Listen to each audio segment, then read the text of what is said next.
Hello, ladies and gentlemen. Welcome back to my stream. Okay, so tonight uh, we're going to be we're going to be continuing a series on, you know, looking at the design of the United States government, and contemplating the legitimacy of that design, asking questions about the design, and I guess I'm just going to try to rummage through my head a little bit and sort of provide some analysis on, you know, ask questions about some aspect. Tonight we're going to be talking about, or I'm going to be talking about the Senate, and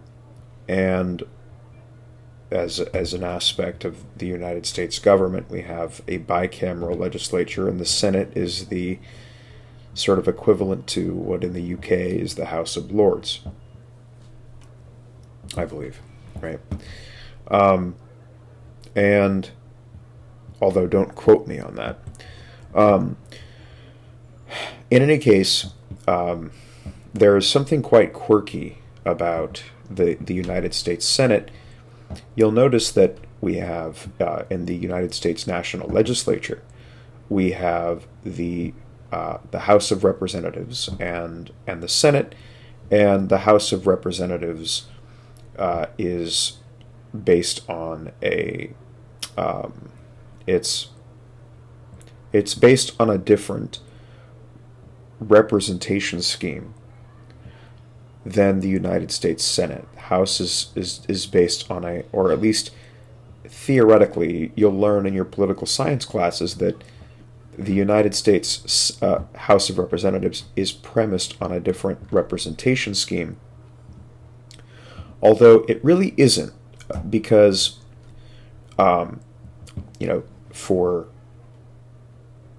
Oh, well, it is, technically speaking, because, okay, yes, I would agree then that the House of Representatives is based on a different representation scheme than the United States Senate, when considered on a certain level of analysis, which is to say that for the Senate, there are an equal number of senators, right, representing each state, right? Each state is represented by 2 senators, as opposed to the House of Representatives, where the number of representatives that come from a specific state, or from a certain state, is it's not equal state by state. The larger the population base within a state, the more representatives the state has in the House, and that is not the case with the Senate, where each state is represented by precisely 2 senators. Now, I can see the logic. In a previous video, I talked about whether we have a bicameral legislature, right? Certainly, could in other countries and other periods of time, or in the present, or perhaps in other countries at other periods in the future, you could conceivably have a unicameral legislature, as opposed to a bicameral legislature. You could have a tricameral legislature, conceivably. I've never encountered one. Yeah, so it's just to say that there's a certain logic for having a bicameral legislature, for having more than one house, right? And the basic logic is that when generating legislation, law, and policy, you want to ensure the quality of the legislation produced, the law and policy produced, you want the process of generating that law, policy, and legislation to be deliberative. You want there to be a competitive, revisionary back and forth between representative bodies. You ensure in that process and institutionally integrating that concept by splitting the Congress into 2 houses, into 2 separate independently acting houses, that must act in concert to produce a new piece of legislation to be submitted for the consideration of the executive. The logic of having a bicameral legislature is that you ensure that there's a certain level of muster that this piece of legislation needs to meet in order to pass Congress and get through Congress. And the idea is that through some sort of weird, natural selection, competitive process between the two houses, sort of going back and forth on the matter, you can generate legislation that is of quality. So the whole idea of there being two houses, it's sort of a heuristic for generating quality legislation that meets a certain muster. So I can certainly see the logic in establishing a two-house bicameral legislature. That's fine to me, right? What I don't see the logic in is, well, historically speaking, when the United States government was being designed and established, there was something called the small and large state problem. And what this basically refers to is when each of the states, when each state has an equal number of votes in rendering a decision on any matter, that's a problem. Because some states are bigger than others. Some states have larger population bases than others. How does it make sense that one state of a certain size, of a certain larger size, in terms of raw population numbers, how does it make sense that this state, right, should have, well, not so much in the case of a large state. We should really be calling it the small state problem, not the large state problem. I'm going to correct myself there. It should really be called the small state problem, which is to say, why should a certain extraordinarily smaller state, have an equal say, right? Equal pull, equal votes, equal power as compared to a larger state, perhaps even a substantially larger state. Why should their votes be equal, right? Why should their representative power, why should their political pull be equal when one state is so much larger than another, right? That seems not very democratic. Logically, it would make more sense for the larger state to have more pull, right? More decision-making power than the small state, right? So that's all fair and good to me. So really it's called the small state problem. Okay. The Senate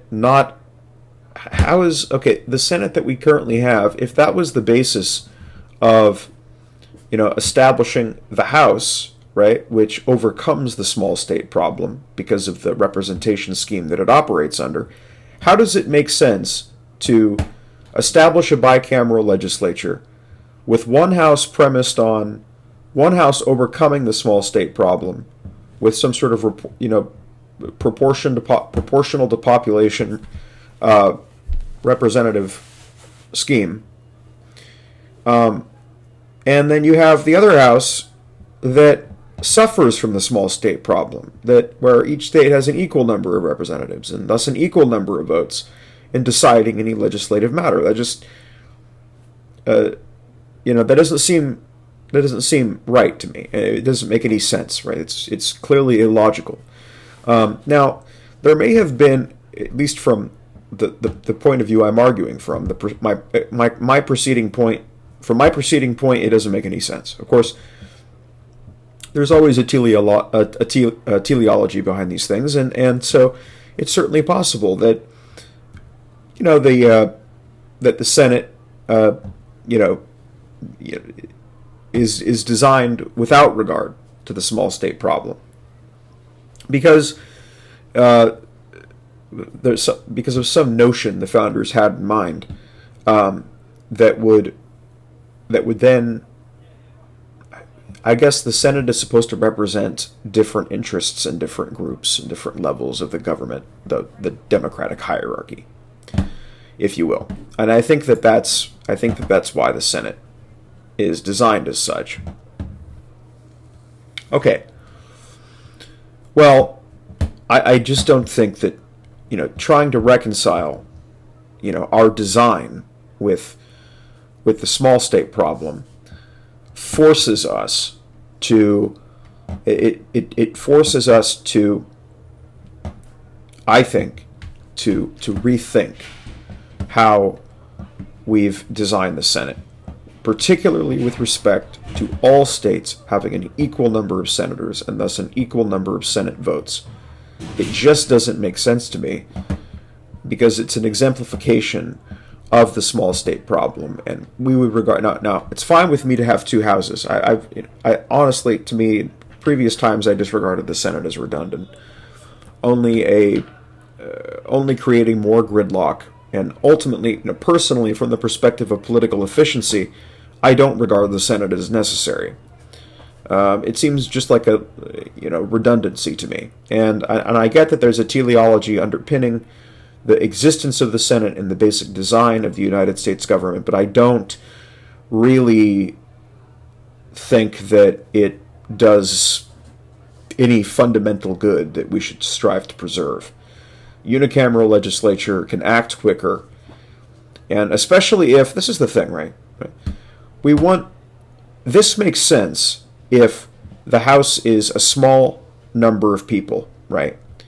At a previous time, it made sense for the Senate to exist, because if we only have one House, right, with a small number of representatives, well, then that's not very democratic, because then that small number of representatives are then acting and deciding for the whole, right, a much larger whole, which is not so democratic. It would make sense at a certain time in history, in American history, to have those two houses, because it amplifies the number of representatives you have, thus the number of legislative decision makers, deciding. So it's more democratic in that way because of the ratio between representatives and the citizens. But, nowadays we have enough population capacity to make for a 435 member House. So, that being the case, the Senate, at least at this present moment in history, in a design thinking way, doesn't really seem to serve any purpose beyond creating more gridlock, especially party gridlock, because it's very rare that we have a one-party government. The Democrats take the House, both houses, or the Republicans take both houses. So it just creates an unnecessary gridlock that doesn't need to exist. We don't need these two houses. At a certain point, right, having two small houses to decide what happens legislatively, fine, right? But to me, that is probably, just as good. Two small houses is just as good as one large house, right? And that being the case, I think having now we just have this one large house, cut the Senate. It's not, it suffers from the small state problem, and two, a House that suffers from the small state problem is going to get to decide the scope of legislation? No. It just... So, in any case, yeah, and if we want a government, if we want a design that does not suffer from the small state problem, the Senate becomes, just from the perspective of political efficiency, becomes a redundancy that we could just get rid of. But that's too radical, right? So I'm conceding a world where both houses have to exist. And really, it's better. I've argued in previous videos, the better the ratio between the number of representatives and the number of citizens, the better, right? Of course, you could just make the House bigger, and we'd preserve that ratio benefit, but okay, I'm conceding that both houses have to exist. They're not going anywhere until the country falls entirely. So, conceding it has to exist, which it does, because of convention and opinion and tradition. Okay, how could we make the Senate how, so I understand, again, here's the thing, right? Better the ratio between the number of representatives and the number of citizens. The more representatives, the more legislative decision makers, the more deliberative it is, the better, right? More democratic, I get all of that. That makes sense to me. Okay, so we've got a large house, so it's perfectly palatable to me that we would have then a large house and a large Senate, and, the problem, of course, is from the perspective of political efficiency, despite the ratio benefit, is that having these divided houses, often controlled by different parties, creates too much gridlock, right? And so that's a bad thing, which is why, one large house acting in concert rather than, two smaller houses acting either in opposition or in coordination, would be okay. But, okay, so what's my suggestion? Amidst all this blabbering and complaining about the design, what's my actual suggestion? Well, what we could do is, look, I've conceded that having two houses is fine, right? It makes the whole process of legislating, more deliberative, conceptually. Although, if you have a sufficiently large, unicameral legislature, it would still be deliberative. Yeah. But regardless, again, I have to concede that the Senate exists and we have to have a bicameral legislature. Having recognized, my suggestion is this: having recognized that the Senate suffers from this small state problem, I would suggest that, what's best here is that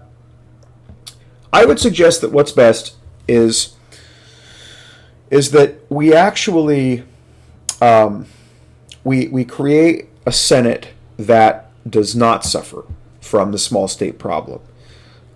In that the question I asked last night to myself is, why 2 senators per state, right? Why not 3 senators per state? Why not 4 senators per state? Why not 1 senator per state, right?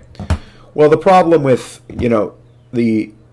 it's kind of dumb, because having an even number, right, with 50 states, we didn't always have 50 states. Here's the problem. You need, in any voting matter, it's better to have an odd number, right? Because then you can actually have a deciding vote, right? If you have an even number, it's possible that they split, right? Which really won't happen anyway, based on how elections occur. But regardless, that's just more advantageous to have an odd number anyway. And now that we have 50 states, it just so happens, we originally established 2 senators, but, for a certain number of states, that would be fine. Actually, I think with an even number of senators, based on how that multiplies, it wouldn't always. I don't know if it would always generate an even number. Yeah. I'd have to think about that. But regardless, so, we originally established, per the design, 2 senators per state. Of course, just how states have grown over time in quantity, we've got 100 senators deciding, we've got 2 senators per 50 states, 100 senators total. Why not 1 senator? Why not 3? Conceptually, I think with the way things are, I think it is the case that when you're multiplying by an even number, you're going to get an even number as a result. Which the 50 is an even number, right? So I think that's how that would work out. Okay. So what am I suggesting? Well, what we could have is conceding that having two houses that have to coordinate and compete with each other, that's a heuristic for generating more optimal legislation, better quality legislation, because it survives the competitive political process. All right. So what am I suggesting? Well, I would suggest that we redesign the Senate so that actually the number of senators that each state has is in some way proportional to state population, but not quite So, but not fractionated in the same way that the House is, right? You would still have a much smaller Senate, a much smaller number of representatives in the Senate, because I'm not suggesting that this be another House.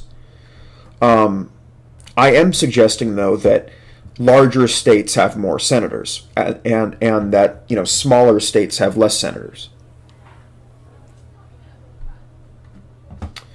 And I think then the Senate in the modern day would make sense, right? It would no longer suffer from the small state problem, and it would be exactly right, exactly like the House in principle,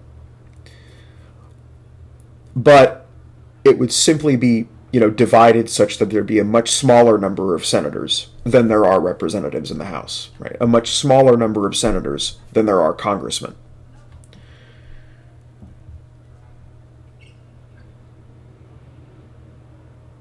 And I think that would be much better, right? There would be less of a contradiction there, and we preserve in that basic sort of minimalist chess-like,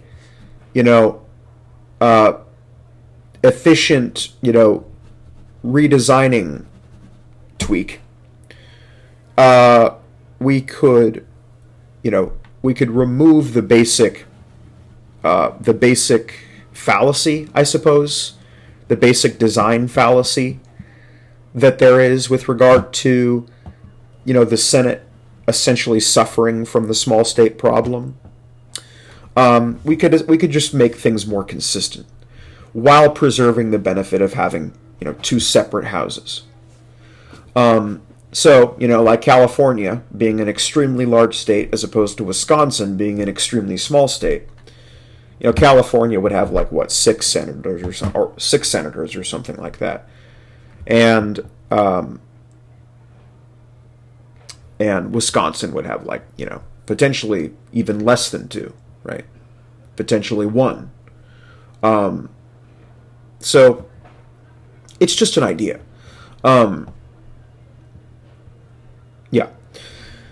Yeah, but I kind of want to penetrate deeper into why the founders, both recognized the small state problem and then invented a congressional house that simultaneously suffers from the small state problem.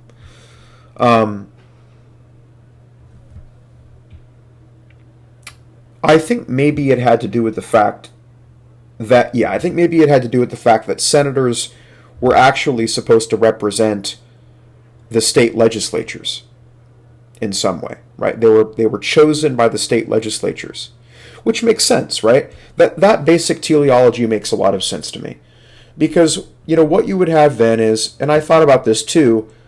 Let's just say that before legislation passes on the national level, all the state legislatures should theoretically need to approve of it, right? Because that's the final legislative arbiter between the people, and the National Congress. So, that would make sense to me as having, some system by which legislation doesn't become law unless it's approved by the state legislatures. And I think that was the founders' basic intent, was that we have another house, right, which actually in some way represents the state legislatures. I think that was the teleology. I think that teleology meaning purpose. I think that was the purpose. Which is pretty brilliant if you think about it. It incorporates the state legislature's sort of interest, political interest, and political vestment and role, political importance into the design, the basic design of the National Congress. So I ask the question in the modern day, why, shouldn't we have some requirement that, before legislation becomes law, it's actually approved by the state legislatures too, right? I ask that question you know, in the modern day. And the founders' answer is, well, that's kind of why we established the Senate, right? Because we wanted there, right, we wanted the state legislatures, you know, to have some push or pull, right, either de facto or de jure, in the matter of deciding, you know, how legislation is designed and what legislation specifically is given over to the consideration of the executive, right? The final stage of the legislative process. So maybe we've made some progress in this video, at least trying to understand, but it's a basic suggestion that maybe in the modern day it would actually make more sense, since the Senate is elected by the people now anyway, right? I mean, we no longer conceive of the Senate as, you know, we no longer conceive of the Senate as representing the state legislatures, right? We would consider them separate from the whole process, right? Because the national government is regarded as having some level of legislative and political primacy, you know? And so we no longer conceive of the Senate that way anyway, right? It would make sense we'd have an equal number if they're just representing the state legislatures equally. But we don't have that anymore, you know? Now, who becomes senator is a matter of popular election anyway, right? So why should we not have some sort of proportional representation scheme in the Senate that does not suffer from the small state problem, right? I think it would make much more sense, and we still preserve the benefit of having a bicameral legislature, even within the context of that design, right? We just simply make it so that, you know, each state's, you know, the number of senators that a state has is proportional to the state's population, right?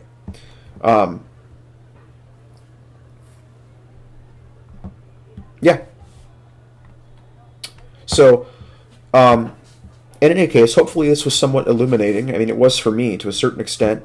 I'm going to have to go back through this one and sort of, you know, go through some. I was kind of this one. I'm kind of rummaging through my mind a little bit more, trying to clarify my thoughts on things a bit. And yeah, hopefully you enjoyed it. My basic suggestion is that we correct the basic inconsistency, right?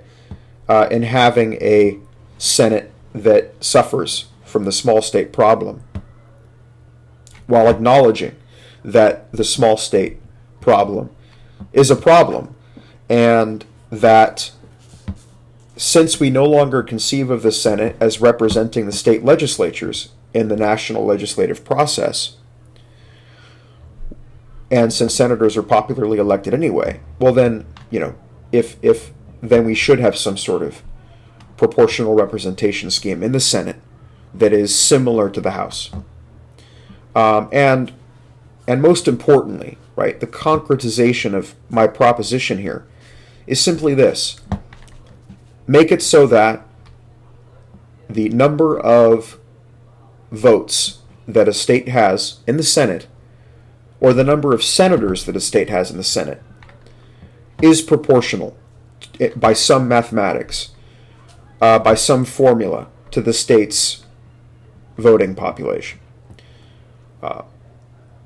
And in this way, we can correct this inconsistency while preserving the benefit of a two-chamber, of a bi-chamber, or a dual-chamber legislature.